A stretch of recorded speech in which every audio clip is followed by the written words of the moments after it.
Bonjour à toutes et à tous, j'espère que vous allez bien. Le but de cette vidéo, c'est de vous aider à réviser sur l'interrogation qui aura lieu sur le chapitre 1, la constitution des atomes, et le chapitre 2, la constitution des ions. On va commencer par rappeler la structure d'un atome. Un atome, en fait, c'est composé d'un noyau, un noyau qui est positif, autour duquel gravitent des électrons. Ça, c'est l'idée de base. Vous avez un noyau au centre qui est positif et des électrons négatifs qui gravitent au centre. Mais le noyau, c'est un peu plus compliqué que juste une charge positive. Le noyau, c'est composé de nucléons. C'est-à-dire que dans le noyau, vous allez avoir deux types de nucléons. Des nucléons chargés positivement, qu'on appelle les protons, et des nucléons qui ne sont pas chargés, ils ont une charge neutre, pas chargée, qu'on appelle les neutrons. Vous n'en avez pas forcément le même nombre. Donc ça, ce sont les neutrons.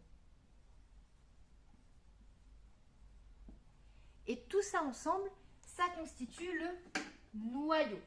Les protons et les neutrons sont des nucléons, et tout ça, c'est le noyau. Vous voyez que vous avez des charges positives et pas de charge.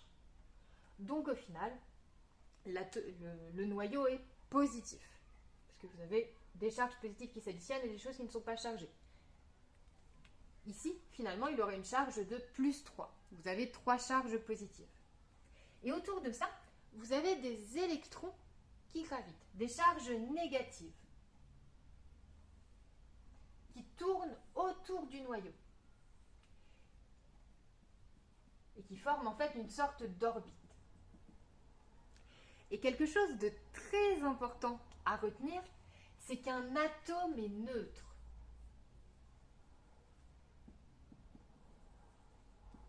Le noyau est positif, les électrons sont négatifs, mais donc le tout est neutre, c'est-à-dire qu'il n'a pas de charge. Et ça, qu'est-ce que ça implique? Ça implique que vous avez le même nombre de protons que d'électrons. Vous avez le même nombre de charges plus que de charges moins dans un atome. Voilà qui est très important.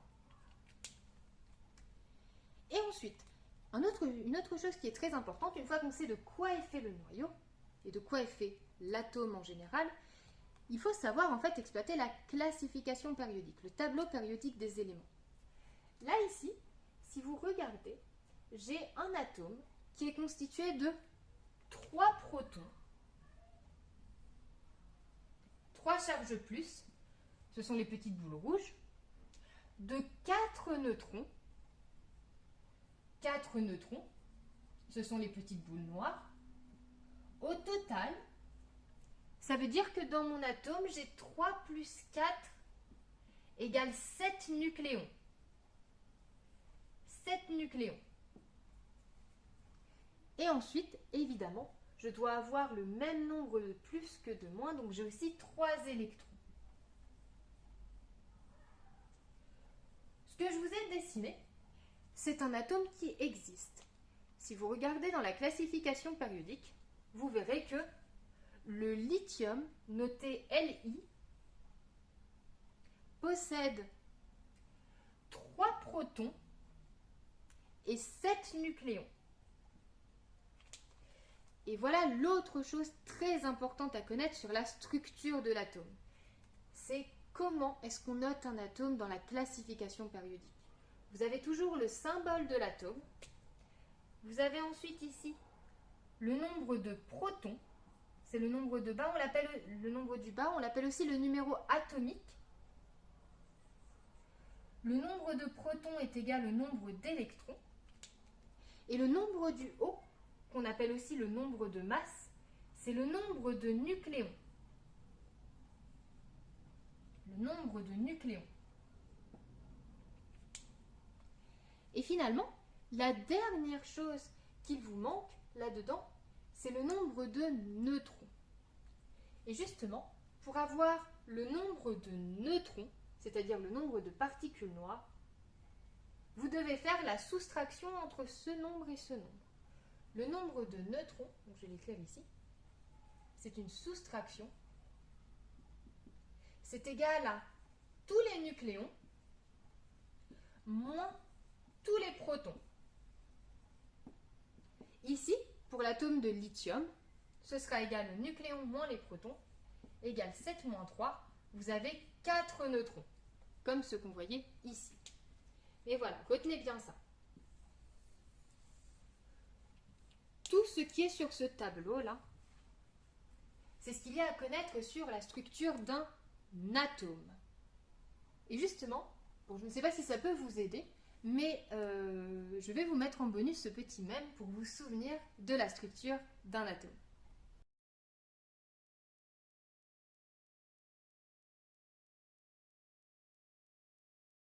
Et passons maintenant à la deuxième partie de cette vidéo, qui est aussi votre chapitre 2. Cette fois-ci, on étudie la structure d'un ion. Donc j'ai laissé le schéma de l'atome de lithium. Donc, vous vous souvenez, le lithium, on avait dit que c'était noté dans la classification périodique comme 7Li3. Et on va voir comment est-ce qu'à partir d'un atome de lithium, on peut obtenir un ion. Un ion, je vous rappelle, c'est un atome qui a gagné ou qui a perdu un ou plusieurs électrons. C'est-à-dire que quand vous avez un atome, vous pouvez vous débrouiller pour que soit vous rajoutiez un électron, 2 électrons, 3 électrons, généralement pas plus, soit vous en enlevez 1 ou 2, même 3 parfois.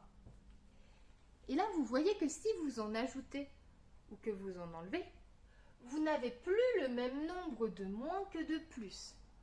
Vous n'avez plus le même nombre de protons et d'électrons. Un atome, c'est neutre, ça a le même nombre de plus et de moins. Un ion, si vous enlevez un électron ou que vous en rajoutez un, ce n'est plus neutre, c'est chargé. Donc dans un ion, le nombre de protons n'est pas le même que celui des électrons. Justement parce que vous pouvez ajouter ou enlever un électron. Imaginez que, on va commencer par donner un premier exemple, on ajoute un électron. Je vais le mettre en vert. Ajout d'un électron à l'atome de lithium.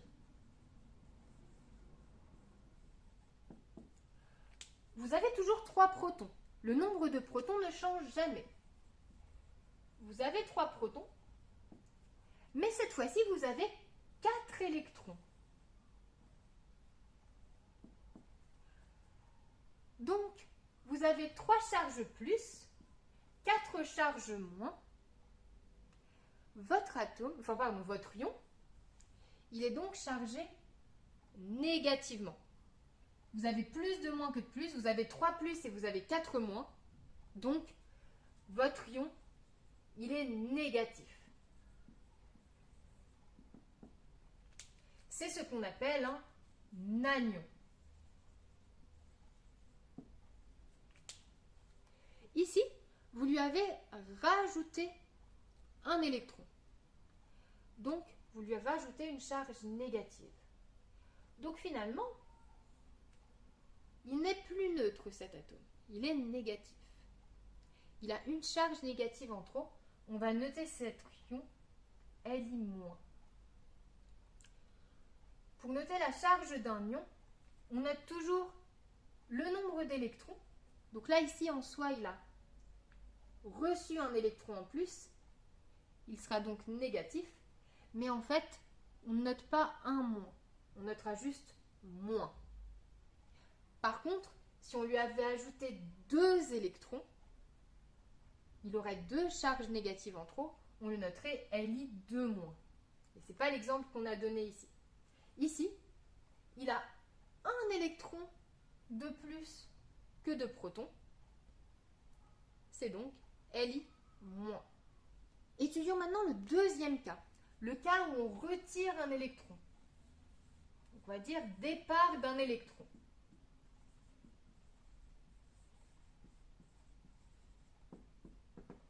On va imaginer que votre atome de lithium, il perd un électron.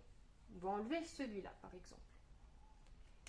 Ça veut dire que il a toujours le même nombre de protons, ça ne change pas.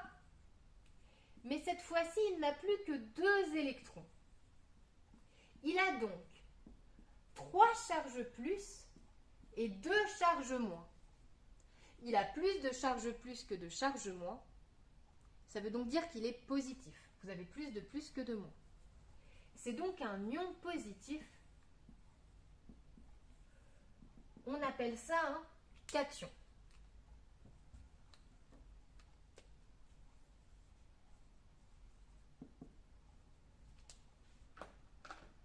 Ici, vous lui avez enlevé une charge négative. Ça veut dire qu'il a 3 charges plus et 2 charges moins. Donc finalement, au total, il a une charge positive en trop. Il a un proton de plus que les électrons. Ça veut dire qu'il a une charge positive en trop.